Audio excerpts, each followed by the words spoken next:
ನಮಸ್ತೆ ಎಲ್ಲರಿಗೂ. ಎಲ್ಲ ಹೇಗಿದ್ದೀರಾ? ಹಿಂದಿನ ವಿಡಿಯೋದಲ್ಲಿ ಇನ್ಸ್ಟೆಂಟ್ ಮಾವಿನಕಾಯಿ ಉಪ್ಪಿನಕಾಯಿ ಹೇಗೆ ಮಾಡೋದು ಅಂತ ನೋಡ್ಕೊಂಡಿದ್ದೀರಾ. ಈ ವಿಡಿಯೋದಲ್ಲಿ ಮಾವಿನಕಾಯಿ ಬಳಸ್ಕೊಂಡು ಗೊಜ್ಜು ಮಾಡೋದನ್ನ ತೋರಿಸ್ಕೊಡ್ತೀನಿ. ಇಲ್ಲಿ ನಾನು 2 ಮಾವಿನಕಾಯಿನ ಮೀಡಿಯಮ್ ಸೈಜ್ ಮಾವಿನಕಾಯಿನ ಈ ಥರ ಹೋಳಾಗಿ ಹೆಚ್ಚಿಟ್ಕೊಂಡಿದ್ದೀನಿ.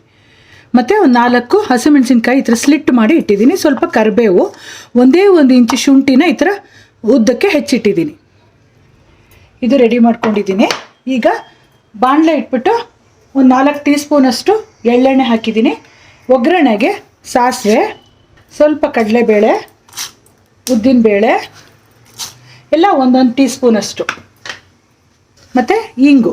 ನಾನಿಲ್ಲಿ ಹಾಲಿಂಗ್ ಬಳಸ್ತಾ ಇದ್ದೀನಿ. ಹಿಂಗೆ ಸೇರಿಸಿದ್ರೇ ಭಾಳ ರುಚಿ ಇರುತ್ತೆ ಮತ್ತು ಡೈಜೆಷನ್ಗೂ ಒಳ್ಳೆಯದು. ಮತ್ತು ಒಂದು ಚಿಟಿಕೆ ಅರಿಶಿನ ಇಲ್ಲದೆ ಯಾವ ಅಡುಗೆನೂ ಮಾಡಲ್ಲ ನಾನು, ಯಾಕಂದರೆ ಅರಿಶಿನ ಅಷ್ಟು ಆ್ಯಂಟಿಸೆಪ್ಟಿಕ್ ಇರೋಂಥ ಇದು. ಆದಷ್ಟು ಬಳಸೋಕ್ಕೆ ಟ್ರೈ ಮಾಡಿ.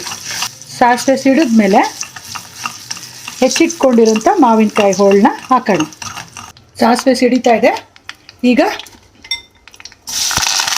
ಮಾವಿನಕಾಯಿ, ಕರ್ಬೇವಿನ ಸೊಪ್ಪು, ಮೆಣಸಿನ್ಕಾಯಿ ಹೆಚ್ಚಿಟ್ಕೊಂಡಿದ್ವಲ್ಲ ಅದನ್ನು ಸೇರಿಸೋಣ.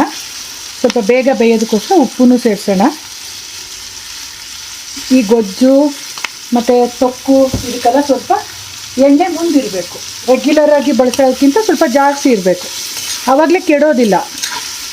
ಯಾವ್ಯಾವ ಪದಾರ್ಥಕ್ಕೆ ಎಷ್ಟು ಹಾಕಬೇಕೋ ಅಷ್ಟು ಹಾಕಿದ್ರೇ ಅದು ರುಚಿನೂ ಬರೋದು, ಕೆಡದೇ ಇರೋದು. ಇದೆಲ್ಲ ತುಂಬ ಹಾಕ್ಕೊಂಡೇನು ನಾವು ತಿನ್ನಲ್ಲ ಅಲ್ವಾ. ಆದ್ದರಿಂದ ನೀವು ಸ್ವಲ್ಪ ಧಾರಾಳವಾಗಿ ಹಾಕ್ಕೊಂಡು ಮಾಡಿಟ್ಕೊಂಡ್ರೆ ಮೊಸರನ್ನ ಜೊತೆಗೆ, ಚಪಾತಿಗೆ, ಅದು ಎಸ್ಪೆಷಲಿ ಮುದ್ದೆಗೆಲ್ಲ ಎಷ್ಟು ಚೆನ್ನಾಗಿರುತ್ತೋ ಈ ಗೊಜ್ಜು. ತುಂಬ ಚೆನ್ನಾಗಿರುತ್ತೆ. ಮಾಡಿ ನೋಡಿ. ಇವಾಗ ಸೀಸನ್ ಇರೋದ್ರಿಂದ ಯಥೇಚ್ಛಾಗಿ ಮಾವಿನಕಾಯಿ ಸಿಗುತ್ತೆ. ಚೆನ್ನಾಗಿ ಬಲ್ತಿರೋ ಮಾವಿನಕಾಯಿ ತೊಗೊಂಡು ಮಾಡಿ. ಇದರಲ್ಲಿ ಗಿಳಿಮುತ್ತಿ ಮಾವಿನಕಾಯಿಲೂ ಮಾಡ್ಬೋದು, ಮತ್ತು ಆಮ್ಲೆಟ್ ಉಪ್ಪಿನಕಾಯಿ ಮಾವಿನಕಾಯಿಲೂ ಮಾಡ್ಬೋದು. ನೋಡಿ, ಬೇಯೋದಕ್ಕೋಸ್ಕರ ಒಂದು ಸ್ವಲ್ಪ ನೀರು ಸೇರಿಸ್ತಾ ಇದ್ದೀನಿ. 1 ಗ್ಲಾಸಷ್ಟು ಸೇರಿಸಿದ್ದೀನಿ. ಇವಾಗ ಸ್ವಲ್ಪ ಮಾವಿನಕಾಯಿ ಎಲ್ಲ ಸಾಫ್ಟ್ ಆದಮೇಲೆ ಅಚ್ಕಾರದ ಪುಡಿ, ಸಾಸಿವೆ ಪುಡಿ, ಜೀರಿಗೆ ಪುಡಿ ಎಲ್ಲ ಹಾಕೋಣ. ಓಕೆ, ಬೇಯಲಿ. ಅದು ಮಾವಿನಕಾಯಿ ಎಲ್ಲ ಸಾಫ್ಟಾಗಿ ಬೆಂದಿದೆ. ತುಂಬ ಸಾಫ್ಟ್ ಇಲ್ಲ, ಒಂದು 3/4 ಅಷ್ಟು ಬೆಂದಿದೆ. ಈ ಸ್ಟೇಜಲ್ಲೇ ನೀವು ಇನ್ನೊಂದು ಹೇಳೋದು ಮತ್ತೆ, ಇದನ್ನು ಹೆಚ್ಚಬೇಕಾದ್ರೆ ಒಂದು ಹೋಳು ಬಾಯಿಗೆ ಹಾಕ್ಕೊಂಡು ನೋಡಿ. ತುಂಬ ಲೊಡ್ಡು ಹುಳಿ ಇದ್ದರೆ ಸ್ವಲ್ಪ ಬೆಲ್ಲ ಧಾರಾಳವಾಗಿ ಹಾಕಬೇಕಾಗುತ್ತೆ. ಕೆಲವೊಂದು ಸತಿ ಮಾವಿನಕಾಯಿ ಸಿಹಿ ಅಂಶ ಜಾಸ್ತಿ ಇರುತ್ತೆ. ಅಂಥ ಟೈಮಲ್ಲಿ ಸ್ವಲ್ಪ ಕಡಿಮೆ ಪ್ರಮಾಣ ಬಳಸ್ಬೋದು ಬೆಲ್ಲನ. ಅದಕ್ಕೋಸ್ಕರ ಹೇಳಿದಷ್ಟೇ.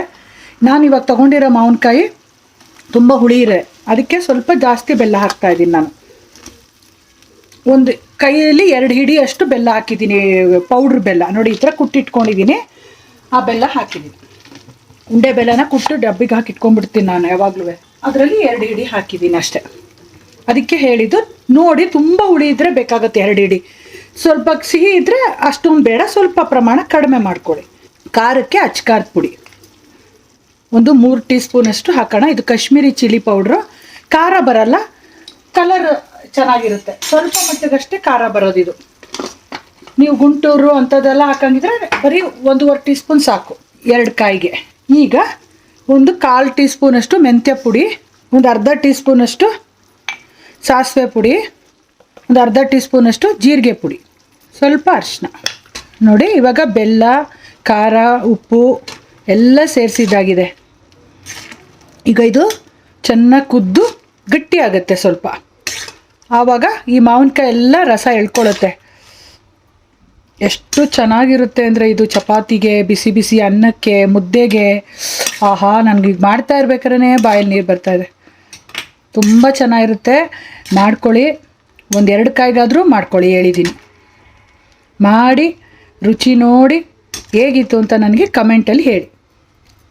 ಓಕೆನಾ? ಚೆನ್ನಾಗಿ ಕುದೀಲಿ. ಆಮೇಲೆ ಸ್ವಲ್ಪ ಗಟ್ಟಿ ಆದಮೇಲೆ ಆಫ್ ಮಾಡಿಬಿಡ್ತೀನಿ. ನೋಡಿ ಫ್ರೆಂಡ್ಸ್, ಚೆನ್ನಾಗಿ ಕುದ್ದಿದೆ.